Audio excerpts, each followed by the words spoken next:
Okay, thanks for joining me today, everybody. Today is Thursday, the 26th, and today we're going to go over, I'm not going to keep you long today, but some things to think about to be financially stable, financially a little bit more uh, knowledgeable, give you some tips, some ideas on what things to do to really look at your real estate business as a business, no matter how much money you're making in real estate, because in the businesses, as businesses go, there's businesses that make a little bit of money and still do well and they have it organized, and there's businesses that make millions and trillions of dollars and are always take a loss every year and are always you know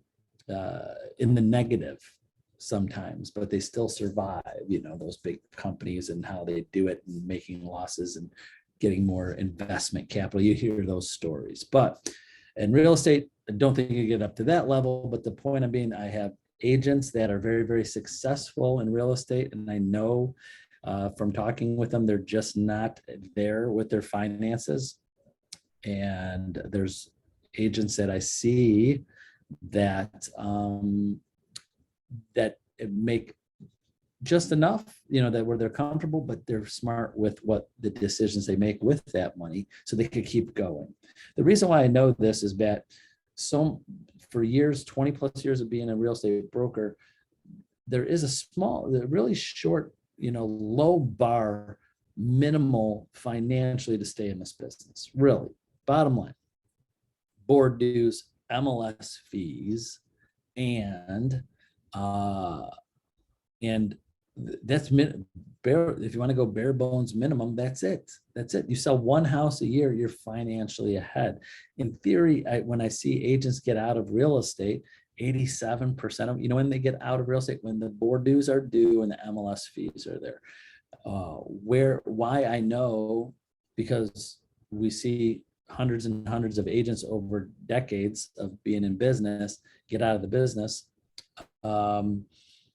because they just don't have the funds or don't want to invest to pay their board dues again.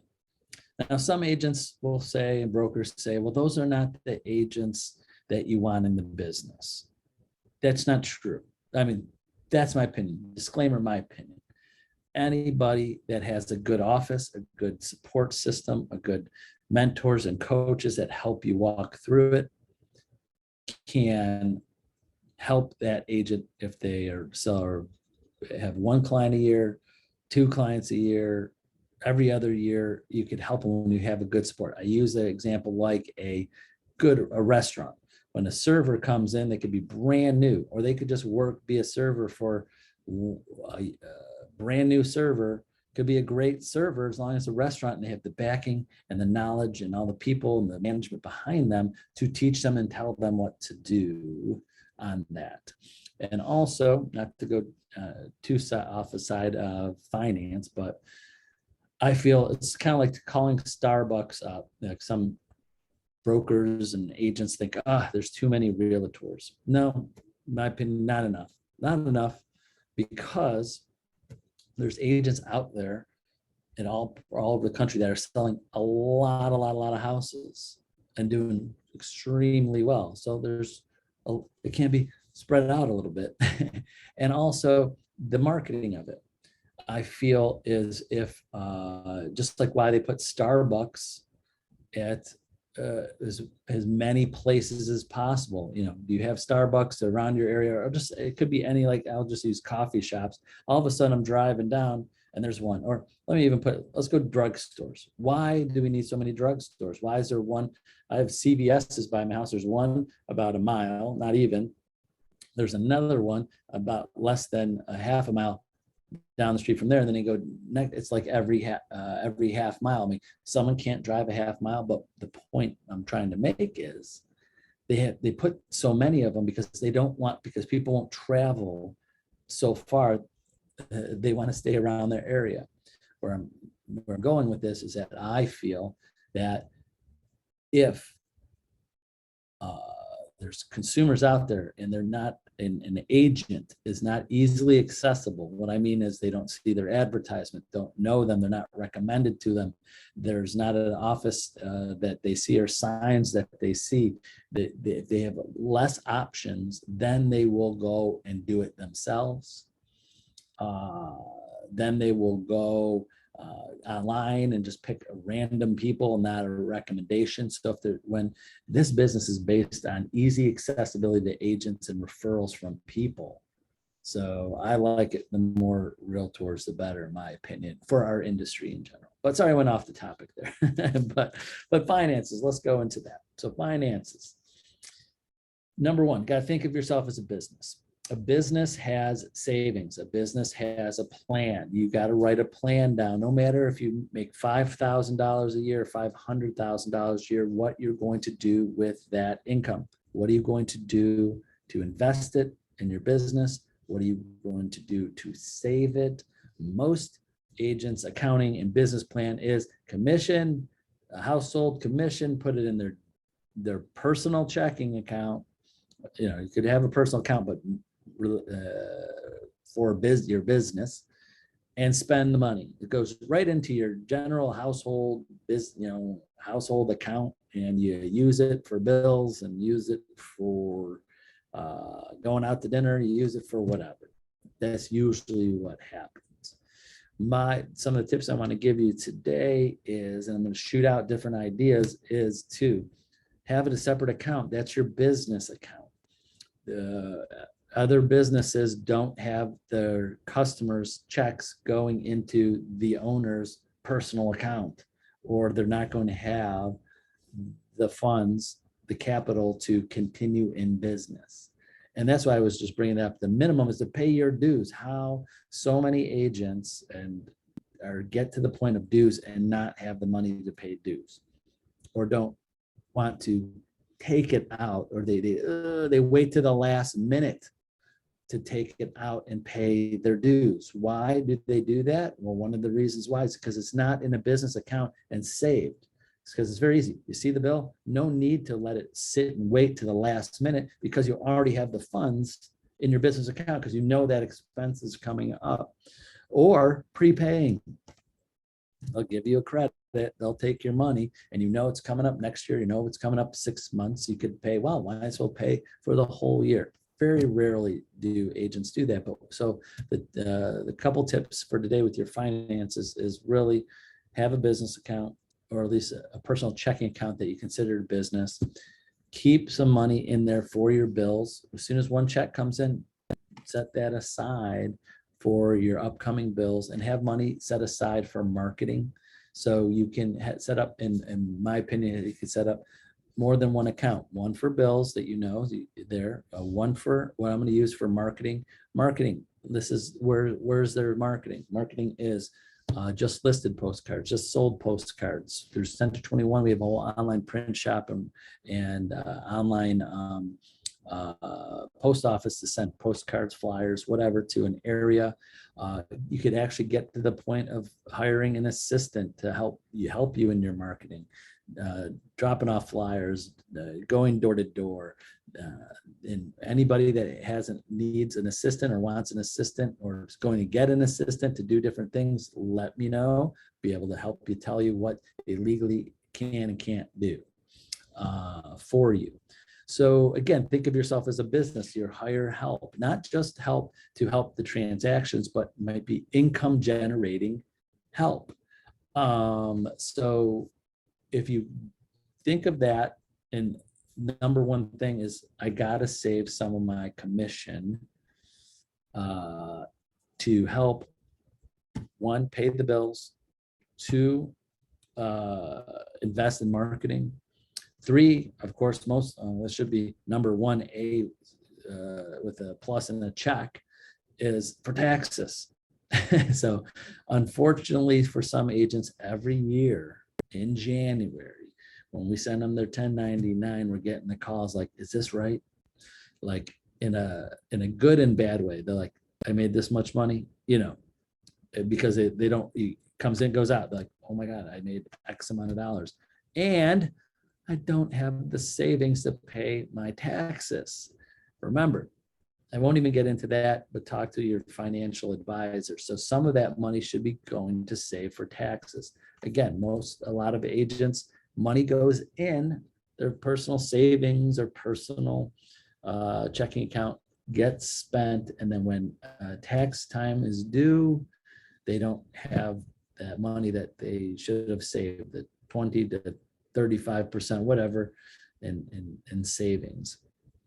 So you have to, again, you're getting gross income. So I think a lot of that happens to agents that come from a background of having a W-2 job and taxes being taken out and not having to manage that for themselves. I see it every year. Several, at least a handful or more, are so surprised, are so sad that, and these are not always people or agents that are in a financial mess, that they have money, or they made enough money to do well, they just didn't manage it well. So I'm not just talking about, there's agents out there that just are financially in the hole, just in life, but sometimes they're almost better than some of the people that are actually making enough in real estate and other things. They just don't manage it. So write down and a plan to definitely how much you want to save for taxes, how much you want to save for marketing, how much you want to save for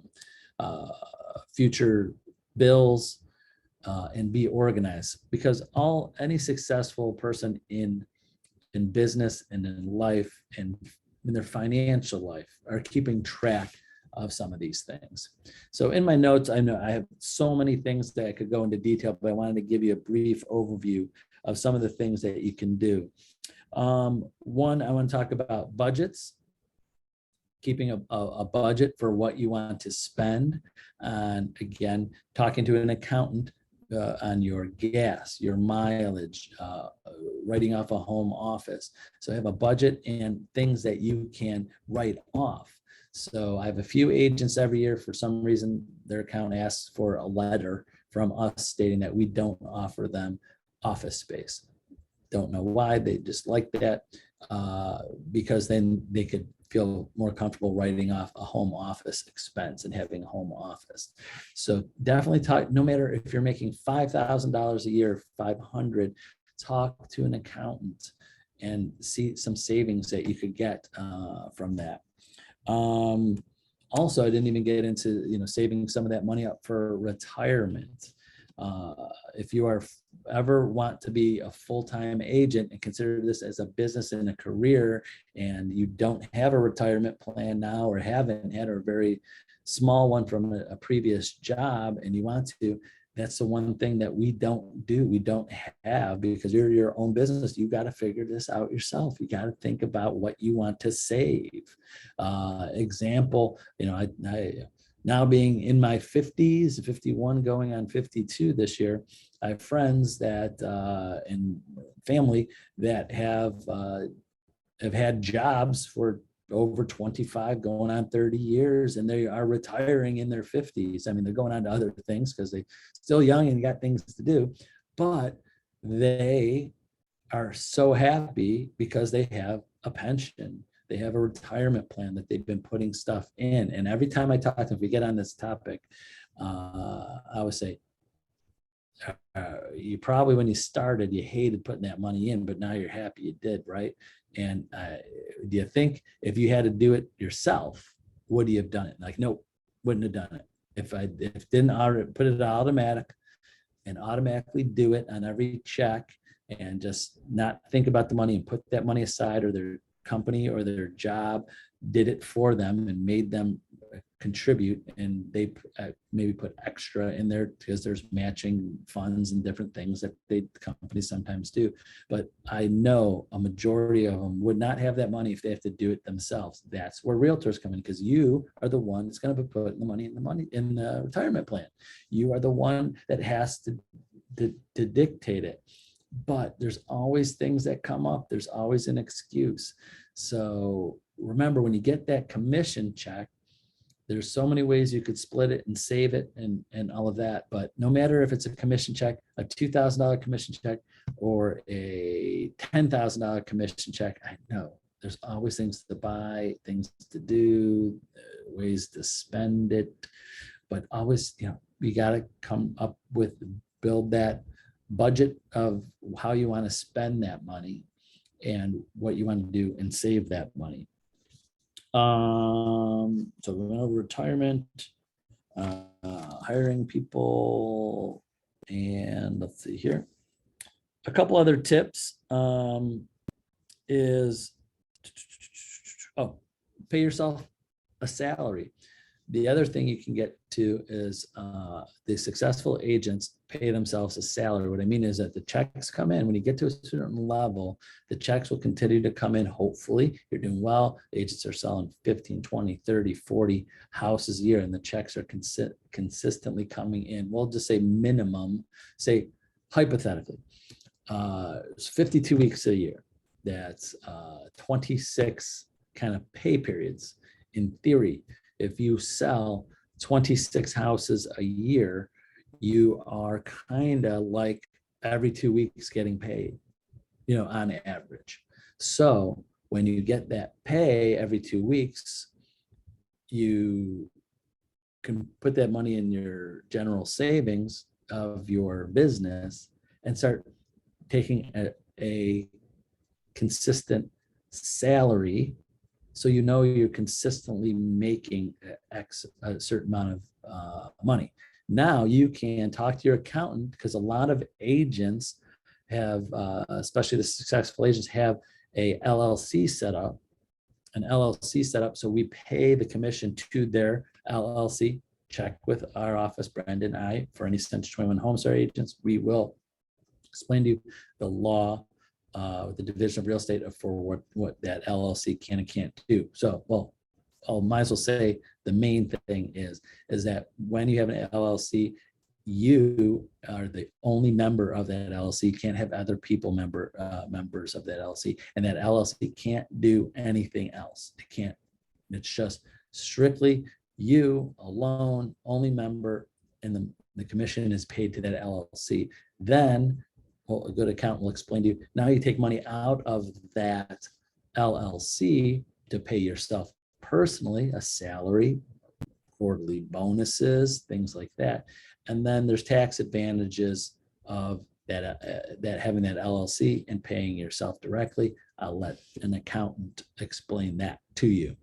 So find a good accountant. That's definitely a good thing to do for business wise. But you could get and pay yourself a salary, and that helps you know that you're going to have consistent income. It could be as small. It doesn't have to be a lot of money. Whatever you think will pay your bills or whatever. It's just consistent money that comes out. You know this because, like most agents, they might have a good month, 2-3 closings, a lot of money comes in. They throw it in their general account, their personal account. It gets spent on different things. And next month, one deal closes. The next month, 2 deals close. The next month, it's no deals. And then that's ups and downs. But if you start putting all that money into a LLC general account, then start taking out every 2 weeks, making yourself a payment of a minimum salary, that's the point where you want to get to and consider yourself a business. And then every quarter or so, if you want to, then look at it and analyze where you at, where your expenses are, what you have in savings, what you have marketing plan wise, what you have for taxes, and then maybe make assessment. Well, I'll pay myself a bonus this quarter because we had more sales and that, just like a job. Treat yourself like a business. What do other businesses do? Maybe they have once a year bonus. You get a bonus at the end of the year. Maybe you had a job at a company that had some type of production goals, and if the company hits the production goals, they pay a different kind of bonus structure. That's kind of what you want to do in real estate. Again, think of it as a job. So some of the things is, and I'm not going to keep you long today because this is really a one-on-one conversation with your tax advisor, you're a trusted accountant, a financial advisor. But what I want to, and I spend my time, not as often as I like, talking about money with and how to handle it and how to set yourself up as a business. I don't get, this is like probably the least amount of one-on-one calls, conversations, meetings, coaching I have with agents, because I know they don't ask for it as much. I mean, I do several every year, many agents, talk to, but not, this is the least, the lowest topic that they want to talk about. But some things to consider is this is a one-on-one conversation of what your finances are, but things to consider I'll leave you with today. Some things that you should definitely do to start, just to start. This is just to start to get organized. Is one, I mean, you got to start somewhere with your finances if you're not thinking about them at all. If it's just money's coming in, money's going out, and that's it. So one, here's a couple things. One, just being organized with your accounts. How many accounts do you have? Do you just have one account, one home, one personal account, and a savings? Do you have two accounts? Where are all, what accounts you have, what money you have in them, what's your plan for each one of those accounts? Always keep a list or an app where you have all of your passwords and things, because I know for myself, sometimes I have savings accounts that I know they're there, but I don't check them. I put money into them and I get my statements or e-statements and don't even look at them. I just know I put money in there. But every once in a while, I'm like, hey, I check what's in there. I'm like, I forgot my password. I don't have this. I don't have that. So making a complete list of all of your accounts, where they are, how, maybe a starting balance or where they are today, your passwords. Next, and that's your cash assets of what you have. Next, making a list of all of your debts, of what comes up, all of your debts of your monthly payments or student loans or mortgages, everything that you have. Now, not to, let me just say this, not to talk about something bad happening in life. I try to keep these organized just in case something happened to me. My family really doesn't have to start like from square one. They don't have to be forensic accountants to figure out my financial life. So if you are a single person and you're probably not talking about finance with everybody, if something happened, where do you want it to go? Do you have a will? Do you have a trust? Do you have someone that's going to be in charge of your stuff? Because unfortunately for us, sometimes as a business, we have agents that pass, and their families are calling us for an accounting of all of the houses they sold and the income they make, because they're trying to paint a picture and trying to see where their money is or went. And it's so sad when we're trying to help them, and we don't know, because agents don't talk to us. We know how much you get paid, but they don't tell us where it goes and all of that, because sometimes a family thinks that because they work for us, we know more than we do. So the point I'm getting is, make sure you have someone trusted, that you know where your money's going, who it's going to, who's got a list of your passwords, easy access. So you have a plan for people if something bad happens. I'm sorry I kind of went into that, but that's on my list of important things to do with your finances. A list of your retirement, of what you have in savings, what you want in savings, what you think you're going to need in savings, and come up with a plan and talk to a financial planner, because again, you're your own business. Back to my little story of talking to friends that have a retirement plan, I always tell kind of half joke but half serious, is that agents we don't have a retirement plan. We have to do our own, and some agents never retire because they don't go up 20 years in the business, I'm getting out, for two reasons. One, most agents their business just dies. They just decide, this is when I'm getting out. They get to the point in life where they're not going to try anymore. their business is down, they don't have a plan, they don't have any more buyers and sellers, and they just stop. So I'll kind of get into that a little bit. No, your whole goal is to have a business that you can potentially sell to other agents, or have another agent take over that business that comes in.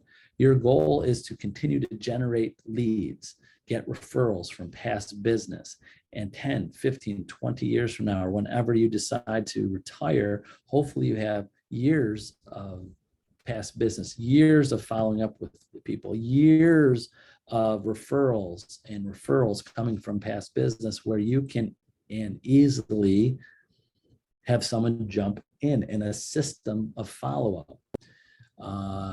Not too often, but we've had agents over the years have other agents take over their business, and then they compensate them over time for the future business. Could be a few years, could be case by case basis. And what I'm trying to picture, if you could build this, is that your income can continue after you stop selling personally. So imagine 20 years from now, you have hundreds and hundreds of past clients, people every year, because you've been following up with them, talking to them, hopping by their house, sending them personal notes, doing all the things we're talking about in these classes, and you're doing these things and you're getting those referrals. Now someone could jump in. Picture this. You decide to retire. Here, Mr. or Mrs. new agent that I like and I interviewed, and I want you to take over my business. We have a business agreement, and here's my system. Here are the people to follow up with. Here are the people to stop by. Now, hey, Mr. and Mrs. Jones, past client, this is Tony Geraci. I just took over for John Smith. You were a customer of his a few years ago, and trusted person. I see in his notes that you sent him many clients over the years. Again, I'm just throwing this off the top of my head. And I've taken over his business, and he's trusted me to treat his clients just as well and give them the same quality service he did. And I pledge to you, for you and your future referrals, to keep me in mind. And I want to keep John Smith's real estate legacy continuing. Just throw that off the top of my head, but you could tweak a script and then take over where they left off. So that is worth money. That is worth money. What it's worth, it all depends upon the two parties. You know, if they want to pay something up front for that, or per transaction basis as things close. There's so many different ways to work it up, but your goal is to get to that point where you have something of value. You go to an agent, listen, I get 20 referrals, 40 referrals every year from my sphere of influence. I'm going to be shutting down myself personally, but my sphere is still there. The data is still there. You could see the notes, you could see the people. You have a contact management system and a reminder. So you just jump right in and just keep going. An agent will pay you for that. Will they pay you up front? Not too many might pay you up front because they don't know it's kind of, will it work? But if they do it and you find the right person, they can run the system. And I've seen this happen, and it works well most of the time, is that agents that, you know, if someone bought a business, they keep the old owner, the old, company or staff in place. That's part of the agreement for a year, 2 years, so they could help guide them and train them. It's not like cut it off in one day, and then they kind of go. So they make sure that they introduce them to that. So if you me being in my 50s now, I've gone through a few, in my lifetime, a few different doctors because my doctors retire. What do? They sell their practice. But they hand it off to a new trusted person, doctor or group or whatever, and they trust them, and usually you stick with them. So think about that. If you, this is not something that you're building to just do by yourself, but you could be building a practice, a business that you could sell and continue to make money afterwards. So I don't think a lot of realtors think that way, because they're like, I'm selling enough houses, I'm getting enough referrals. And I see this happen most of the time. The agents, especially some that are doing very, very well, but they're not following up with their clients as much. They don't have that great of an organization of where people are and how they're following up with them, and have a system for someone to jump right in and continue on, because they maybe think that when this is done, I'm just going to close shop, stop doing real estate, and end of income. That's usually what happens. But think about that. You could be building something that can give to someone else and continue to make money from there. So, but that's all I kind of wanted to go over today. Just little things to think about for financially, systems, organization, future, retirement, taxes, savings, paying yourself a salary, all little kind of ideas on there. But anybody that's watching this video, please call, text, email me. We will set up a time. I could go more in detail about this, because it's hard to go over everything, from start to finish. We'll pick, one thing at a time, one small steps at a time. Get organized, set up an LLC, talk to a financial advisor, talk to an accountant. Yeah, you don't have to do all of these in a day or in a week, but the whole goal of what I wanted to get through today is that you're going to be, you have at least your mind working in the right direction of where you want to go with some of these things, and they're top of mind. So you put them on your to-do list someday. Hopefully you do it soon, but someday. I know I have projects and things that over the years I just finished or just started and had the idea of I should be doing this 2 years ago. So I know that happens. So whenever you're ready with that. So that's it for today. Thank you very much for watching. And let me get off my Facebook here, stop live stream, stop recording. And